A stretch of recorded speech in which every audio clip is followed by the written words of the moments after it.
All right, we're in Chapter 4 on exponential and logarithmic functions, and today we're on Section 4.4, graphs of logarithmic functions.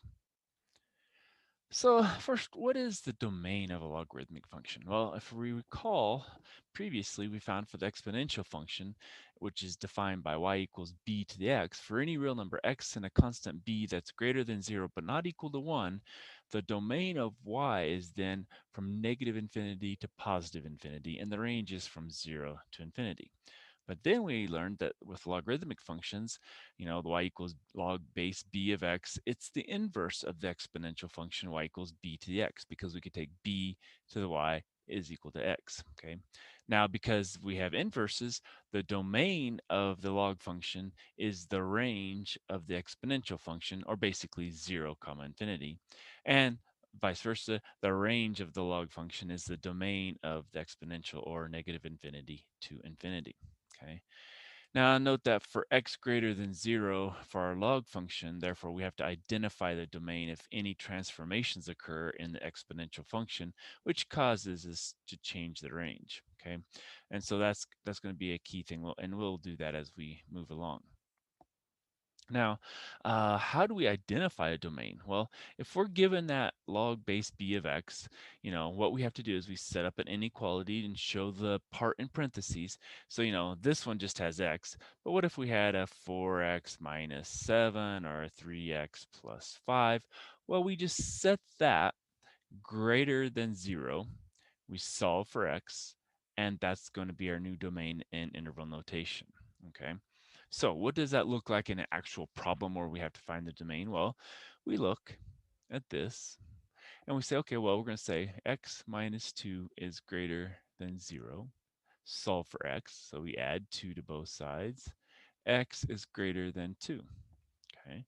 Well, what does that say? Well, it says our domain then is going to be greater than 2. And if you look at a number line, if we say that's our 2, it's greater than that. It's an open circle because we don't have equal to, and it's everything to that direction. So it's going to be from 2 to that positive infinity.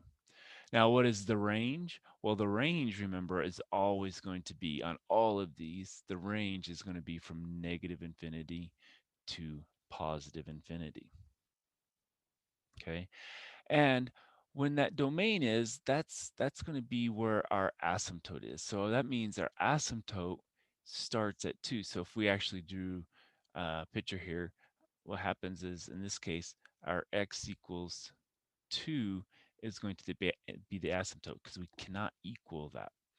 So if we move to this one, x minus 5 greater than 0, well, that says x is going to be greater than 5. So our domain is going to be from 5 to positive infinity. So our asymptote is going to be at that 5. So instead of at 2, now our asymptote is going to be out here at x equals 5.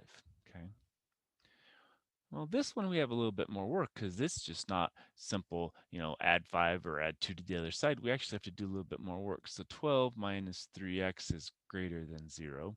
So that part doesn't change. We still set what's inside of here equal or greater than to 0. And then we solve for x. And so let's add 3x here because that's going to be the easiest just to get rid of it over here. And so 12 is going to be greater than 3x. Now we divide by 3. And so if we write that, that's 12 is great. Well, not 12. 12 divided by 3 is 4. Let's write that instead of the fraction.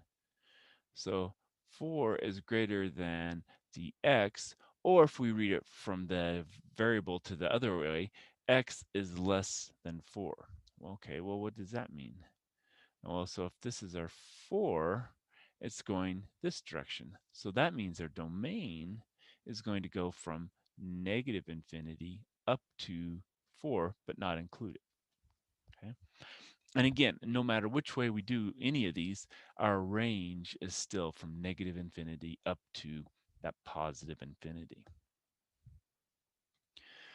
All right, so let's look at some characteristics of the parent function. So our parent function, again, is just log base b of x. So that's our base, and then that's our x. So for any real number x, and our constant b has to be greater than 0, but it cannot equal 1, we get the following. Well, it's going to be a one-to-one function. So no matter how many times we draw that horizontal line, we have a one-to-one function. The vertical asymptote is going to be at x equals 0. Now, if we've changed anything, and this is not x, and it's x plus 3 or x minus 2 or something, then we're going to move that asymptote. But as it is here, just this parent function, that's at the x equals 0. Our domain, well, that's going to go from 0 to infinity. And so that's, again, not including that 0. It's just going starting at 0 going forward because of our asymptote. Our range is the whole set of real numbers, so we can go all the way down to negative infinity and go all the way up to positive infinity. Now, there's two nice key points here. We have the x-intercept, and it's always going to be 1, 0. And then we have another key point. It's going to be b1. And that b1 comma 1 is whatever that base is. So in this case, it looks like it must be a 2, log base 2, just because that's at 2, 1. Okay, and so that's a key thing to think about. And in these 2 points, we can get a graph drawn basically along with our asymptote. Now, what is the y-intercept? There's not going to be one because we have that asymptote on the y-intercept. Now, a couple things. If b is greater than 1, then we have an increase in function, as we have here, okay? But if b is between 0 and 1, it's going to be decreasing, because what happens is our b is going to be over here. It's going to be between 0 and 1, and so it's going to go up. And then we can plot other points, and what's going to happen then is it's going to be a decreasing function when we have b between 0 and 1. Now, changing our base is going to be something that happens, depending on if we have log base 2, log base 10, log base e, log base whatever, it's going to change.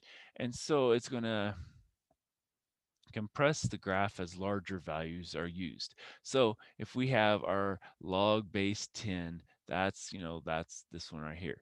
Well, then if we have log base e, that's really what that would be, is log base e. Well, okay, we'll get it here soon.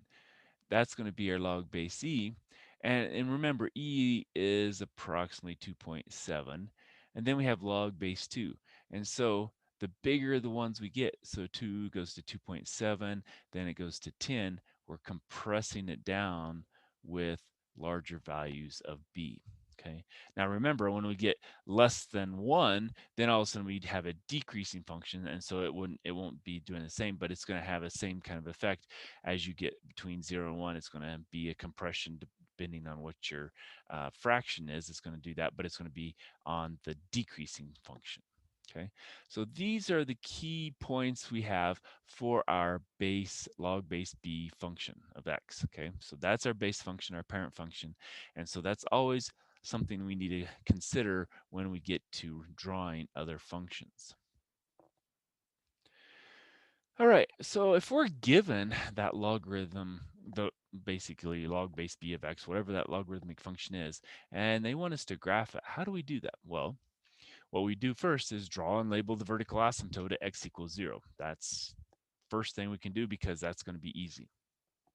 Then we have our 2 points we can plot, the 1, 0, which is our x-intercept, and then the b1, whatever our base is. Okay, so that's going to be a very help. If we have log base 10, well, then we'll have 10, 1, so it's going to be a point way out, at the end at 1, and then we'll still have our 1, so it's going to be kind of a pretty flat looking function. Whereas if we had maybe log base 2, well, then it would come up here and it would be up more like that. So it all depends on what that base is. And then we try to draw a smooth curve between those 2 points, remembering that it doesn't reach that asymptote of x equals 0, and it just gets close and it just keeps going down to negative infinity. And then we state our domain and our range, from 0 to infinity for our domain, and our range is from negative infinity to positive infinity, because we're going to go kind of, up like that. So we can go all the way down to negative, go all the way up to positive. And then we label our vertical asymptote on the graph as well. Okay, so that's all the things we do for just our base function. So let's do one here. And so we look and we have the f of x is equal to log base 1/5 of x, and we want to state the domain, the range, and the asymptote. All right, well, what is b? the base is 1/5.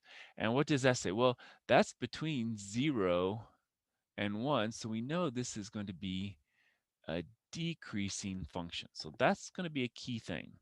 Now we can write our 2 points we know, 1, 0, and then b, which is 1/5, comma, 1. So those are our 2 key points. What do we know about the asymptote? Well, we know the asymptote is x equals 0. Okay, so we've got 2 points. We know the asymptote. Basically, what we can do is now we can try to draw that picture. So if we have 1, 2, and I'm kind of exaggerating how big our values are here because we have to try to figure out where a fifth is. So we'll have our 0.10 and then 1/5. So that's somewhere maybe here. Again, it's hard to say. Now, we also have to kind of draw that asymptote in. So I'm going to maybe label that a red. So that's going to be kind of along the same lines as our y-axis. And so let's say that's x equals 0 is the asymptote. Okay. Now we can kind of try to draw this in. So it's going to come down and it's going to do something like that again. No, it's supposed to be a smooth curve. It's about as smooth as you can get with me. But it's going to come down and looks something like that. We know it's decreasing. It goes to those 2 points, doesn't hit the asymptote here, and it keeps going down the further we go to the right. Okay. So what else do we need? We've got the domain and range to find. Okay. Well, our domain is what? Well, it's going to be from 0 to positive infinity. So 0 to positive infinity. Now the range, well, it's going all the way up here and going all the way down here. So it's going from negative infinity to our positive infinity. Okay. And so that's how we'd draw it. And again, it all is based on what our base is because we always have the 0.10.